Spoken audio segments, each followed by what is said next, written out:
Courtney Dauwalter, it's so great to have you here, and it's pretty darn cool that you are all systems go for UTMB. How are you feeling right now? And yeah, this podcast finds you in Leadville at the moment. I thought we were going to find you in Europe somewhere, but you're in Leadville. How are you feeling right now? Yeah, good. Thanks for having me. We've gotten to chat so many times this year. It's a pleasure. Yeah, and I think the first question I want to ask you: walk us through the moment you knew you would be doing UTMB again. Like, what clinched it for you? So going into the summer, my plan was Western States and Hard Rock and then call it a summer. I didn't have entry to UTMB yet, so just focusing on those two races was kind of all my brain had space for. I wanted to do those as well as I could, leave everything out there, and then call it a summer season.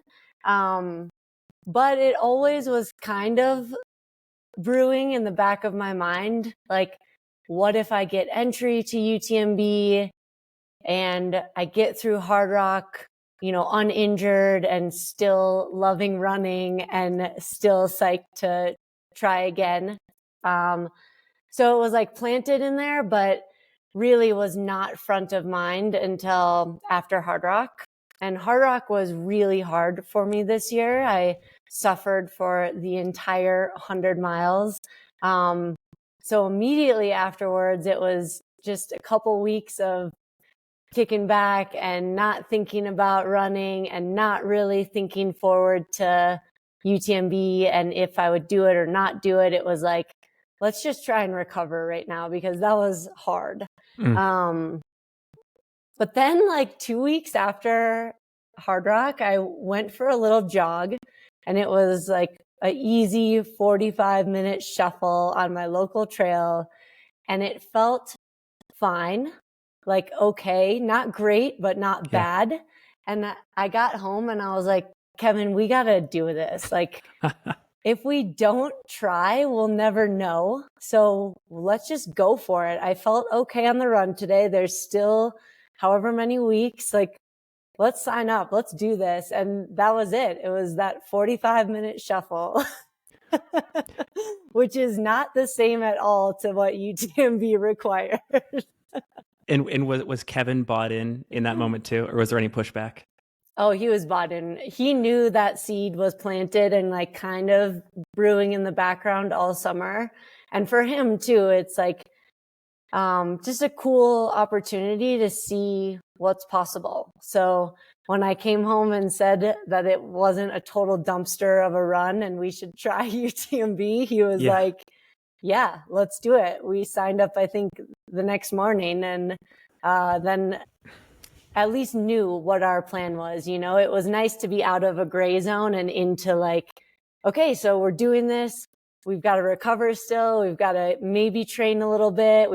It made the path like feel more defined moving forward.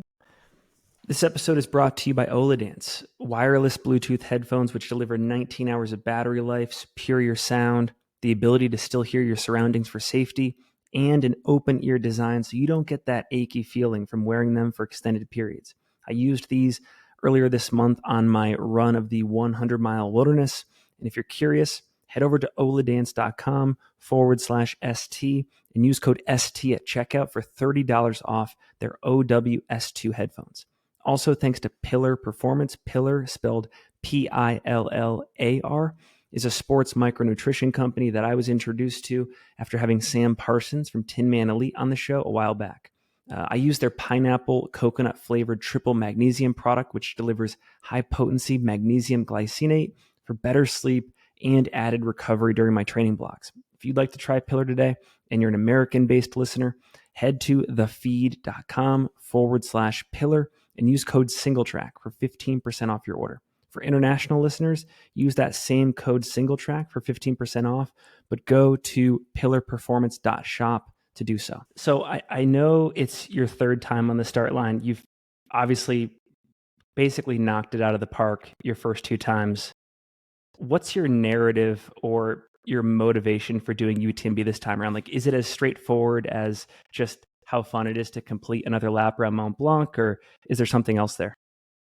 My motivation is really based around this now triple. So the double turned to triple, and just seeing if I can get back to that finish line and what it will look like to get there. Like, I'm really intrigued by what will happen. I have no idea. I don't know how my body is going to react, and I have really no clue on what will happen when I get to that moment where I enter the pain cave. If Yeah. my hands will grab hold of that chisel as eagerly as I would like them to and go back into that pain cave again. So it's a lot of curiosity of what's possible, if I can do it, what it will feel like, Yeah. what it will take to get there. And it's also just such a fun celebration of trail running, and like a beautiful course with, a party along the way. It's fun to be a part of. I know it's super hard to forecast, but can you say with confidence whether this would be the definitive end of your season, or would you keep the kind of the party rolling, the train rolling, if this is yet another race where everything abides? I am fairly confident that after this one, I'm going to take a really nice long break. And then I have some fun races I'm signed up for to end out the year, but they're more like enjoyment and Okay. with people. So Cool. sharing those miles together will be the intention, not racing the race. When you think about UTMB and you compare it to a lot of these other big, cool fanfare races like Western and Hard Rock, what about this race is particularly special to you, or just makes it like differently exciting than these other races that have been a part of your summer lineup? Like, what's the differentiator here? I was thinking about the 3 races the other day and how UTMB is almost like the mix of Western States and Hard Rock. Western States, you need some speed. There's some runnable sections. And then Hard Rock is a, big hiking mountain race at altitude. And UTMB, you kind of need both of them. So it's pretty cool that it is mixing both of these ingredients from the summer to see what it looks like to do them at the same time. I was reading a recent profile of you by Brian Metzler from Trail Runner Mag the other day, and he got this quote from you where you're describing your mental game during these ultras that I wanted to read back to you. It's brief and ask you about it. He said, or you say, our mindset and what we tell ourselves in our heads is as important as the running motion. I don't ever specifically train my brain, but I do sign up for these crazy hard races to try to gain more experience of the feeling that I can't go any farther, or I don't have one more step in me, and then try to switch my brain to power myself forward, end quote. And I want to ask you about this. Like, what has this practically looked like for you in races like Hard Rock, where, as you said earlier, it was touch and go all day, and the pain cave was externally visible. Like, can you give us some examples on course where you were able to talk your body into giving you more than it wanted to? Our brains are so, so powerful. Ultra running keeps on teaching me that over and over. And what we tell ourselves in those tough moments translates physically. So at Hard Rock, I just had to make sure there was no room for negative thoughts to spiral. And so it was making the positive voices in my head as loud as possible, so that there wasn't that space to think how hard it was, or how much farther I had to go, or how many more hours I would be struggling like this. So for me, it is a lot of just simple mantras over and over. And the hope is that by just putting a mantra on repeat, it's taking up the space that something negative would sit.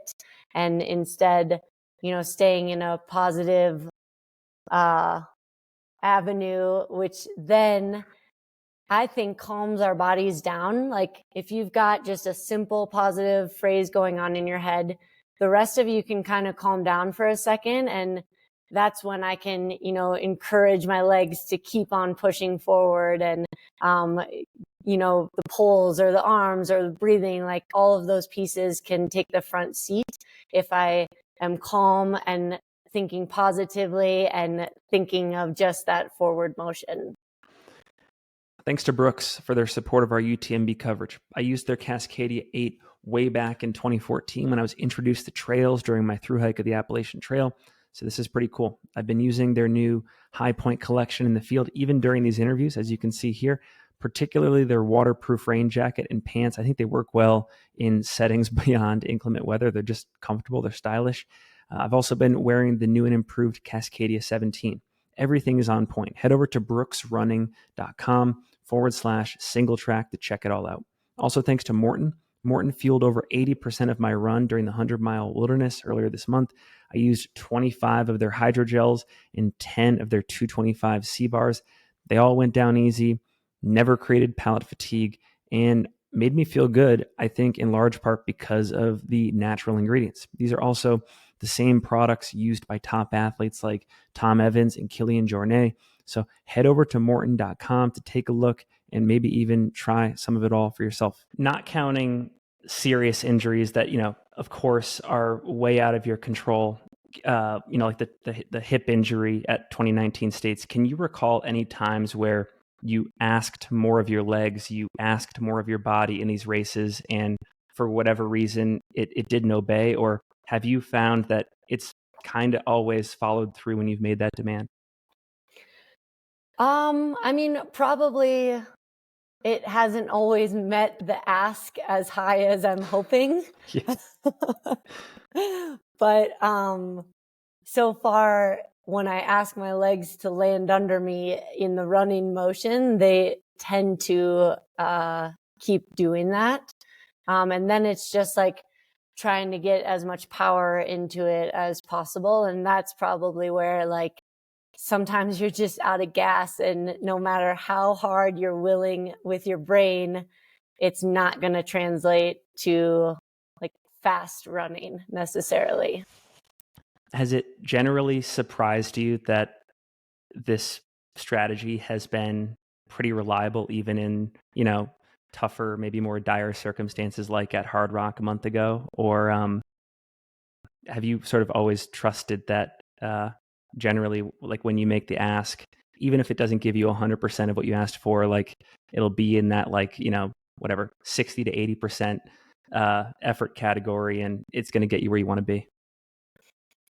I usually feel pretty surprised that it still works, especially when I will be totally wrecked and like really wondering how I could possibly take another step forward. But for me, this visualization of the pain cave has helped a ton in that. And it makes those moments feel so productive, because for me, the pain cave is this growing thing with every single race. Yeah. So even if I go into it at Hard Rock at, 400 meters from the start line, I enter the pain cave and spend the next 100 miles in there. To me, then I'm thinking like, this is productive time in the cave. It's, not what you hoped. It's not as fun, but you're spending time in the cave right now. And that's so cool, because think of the next time you visit and how much more ready it will be for you. It makes me wonder, and maybe you've thought about this, but like there's that famous research out there about the central governor theory where, your brain sort of artificially stops you when you still have like 40% effort left in the tank. Have you ever considered, given all these times you've, increased that reservoir, how deep into that, 40 to 50% you've cut? Like at Hard Rock, did you get like halfway through that 40%, or do you still think there's like a lot more there? I hope there's always going to be more there. That's the thing that's interesting to me, of like, what happens if I keep going into this cave? Am I going to reach an end at some point? Am I going to, be unable to convince myself to go to the very back part again? Will I, what will be the thing that ends this searching in the cave? So I hope that there's way more in there all the time.